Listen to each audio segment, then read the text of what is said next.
Yang paling penting selalu mau belajar ya. Karena apa yang kita pelajari hari ini belum tentu kita bisa terapin di kemudian hari gitu. Karena selalu ada hal yang lebih efektif lagi, cara yang lebih efektif lagi untuk kita menjalankan semua hal ya. Mau dari kos-kosan, mau dari pekerjaan kita gitu. Jadi kita mesti open to new innovation sih. Itu yang aku selalu terapin di setiap bisnis maupun yang di kos-kosan gitu.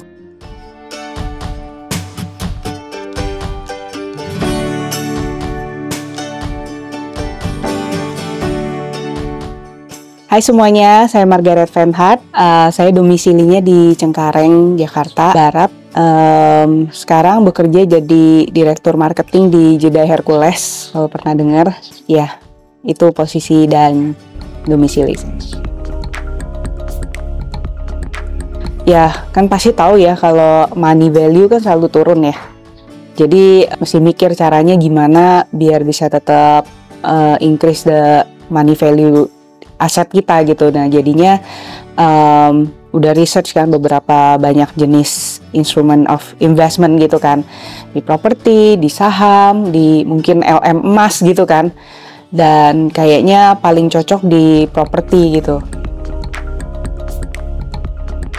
Sebenarnya sih kita lihat satu returnnya lebih tinggi ya. Soalnya kadang sewa itu, apalagi kemarin tuh pas pandemi gitu kan ya, baru kelar-kelar gitu kan masih kayak nggak jelas gitu kan. Jadi kayak returnnya mungkin cuma 3-4%. Nah pas kita lihat kos-kosan tuh kayaknya bisa 10% gitu. Jadi akhirnya memutuskan di kos-kosan.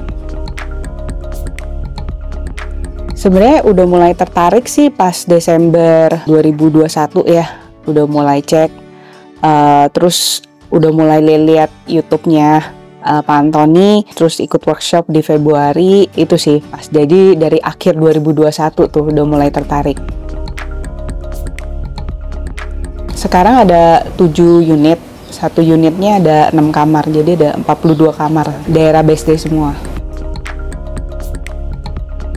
Sebenarnya kemarin tuh juga pas awal udah lihat ya di Jakarta, udah lihat di Alsut di mana gitu kan. Terus kalau Jakarta kan kayaknya tempatnya agak-agak dengan harga yang segitu kayaknya nggak serak gitu ya, kayak agak kumuh gitu. Terus ya kita lihat pas lihat ke sini, oh kayaknya tempatnya enak gitu. Terus juga modalnya nggak terlalu besar gitu ya untuk properti pertama. Jadi kalau misalnya ada salah gitu kan rugi banyak gitu. Jadi that's why kita pilih di sini, kayak daerahnya enak gitu. Jadi di sini emang ada universitas juga, ada Prasmul, UMN, terus juga banyak perkantoran deket sini, kayak Titipku, terus banyak perkantoran kecil yang lainnya. Jadi lumayan sih di sini target market perbuat perkantoran juga. Kalau perizinan semua sih nggak ada yang majority sih. Yang susah mungkin pertamanya adalah cari tempat yang bisa nggak rugi gitu kan ya. Yang bisa kita nggak perlu keluarin uang banyak gitu, jadi minim keluarin uang, bisa cuman dari pendanaan dari bank aja gitu ya. Yang kedua yang pasti cari tenannya ya, itu yang mungkin lebih susahnya dibanding semua yang lain gitu.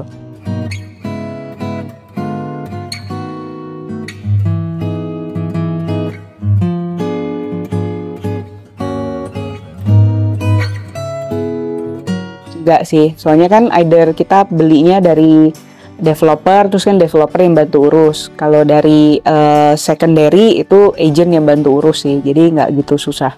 Selama ini belum ada masalah sih nih kita, jadi lancar aja gitu. Jadi kita semua fully furnished kos-kosannya. Jadi ada AC, ada TV, ada dapur ranjang, kasur semua, terus kitchen semua juga kita siapin.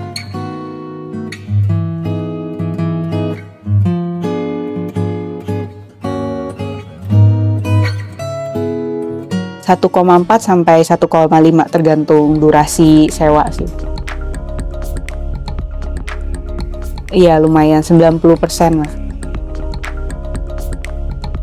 Jadi kita sebelum kos-kosan jadi, kita udah pasarin sih kayak di OLX, di yang kayak website-website gitu ya. Jadinya biar seminggu kelar tuh udah ada sih, karena kita udah pasarin dulu sebelum jadi.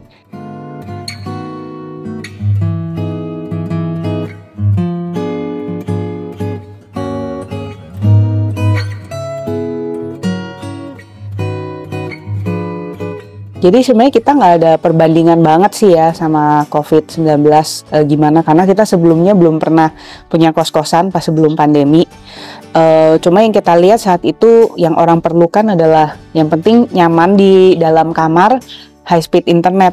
Jadi itu yang kita berikan ya ke tenan kita, dan pas satu orang coba terus akhirnya mouth to mouth semua orang akhirnya tertarik dengan kos-kosan kita sampai akhirnya sekarang punya 7 unit seperti itu. Jadi yang pasti kita ini pakai sistem otomatis semua ya pintunya. Jadi kita ada program open the door.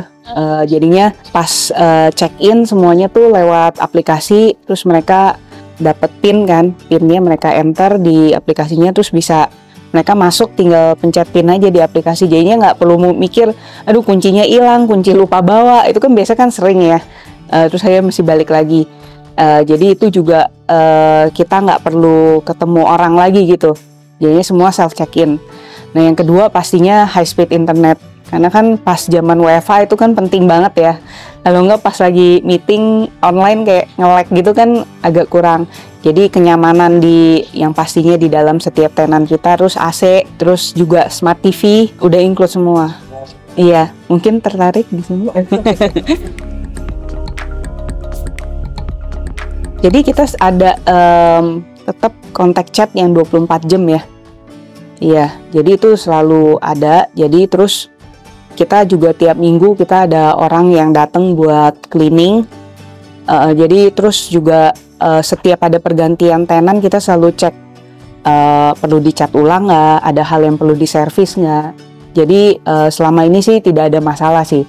Iya, nggak ada yang major lah ya. Kalau komplain dikit-dikit lah pasti ada. Iseng aja sih kan, lagi cari aja di YouTube kos-kosan gitu kan, gitu terus ada gitu ketemu. Jadi Desember udah lihat YouTube-nya gitu kan udah tertarik mau cari tahu sih gimana sih pendanaan gimana sih gitu. Jadi terus pas lihat oh ada workshop di Februari, jadinya ikut. April jadi udah buka, karena kan dari Desember udah research kan. Ya yang pasti sih soal pendanaan ya, kalau ternyata kita nggak perlu menggunakan uang kita sendiri gitu untuk memiliki aset gitu ya, seperti di kos-kosan ini gitu. Jadi mesti punya mindset kalau ternyata dengan minim pun kita bisa punya aset gitu.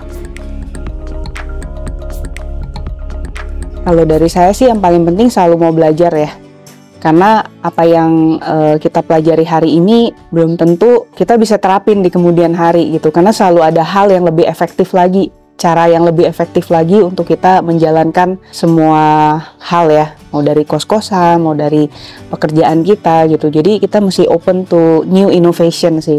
Itu yang aku selalu terapin di setiap bisnis maupun yang di kos-kosan gitu, karena itu penting. Makanya pas mau tahu tentang kos-kosan langsung nyari ke YouTube, akhirnya ketemulah YouTube-nya Pak Antoni gitu. Dan itu yang buat saya belajar, oh ya ternyata bisa ya dengan dana segini kita bisa punya kos-kosan, dan ternyata bisa punya lagi gitu. Jadi kita masih terus mau belajar dan selalu terbuka pada inovasi baru. Yang pasti ingat nonton YouTube-nya Antoni, ikut workshop-nya, karena pasti bisa tahu lebih banyak lagi ya kan. Karena dia mungkin sudah lebih banyak pengalaman, juga sudah lebih tahu banyak ilmu. Nah, jadi di situ kita bisa banyak belajar lah ya, gimana caranya untuk memulai bisnis kos-kosan gitu.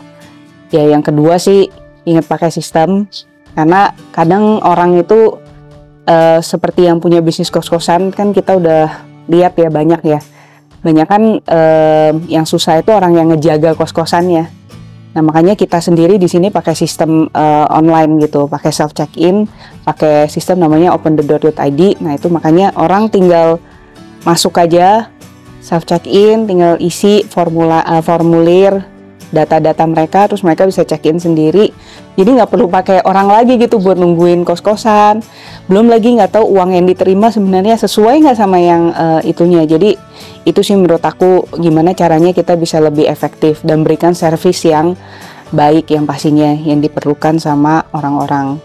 Hai semuanya, saya Margaret Van Hart. Semua akan properti pada waktunya.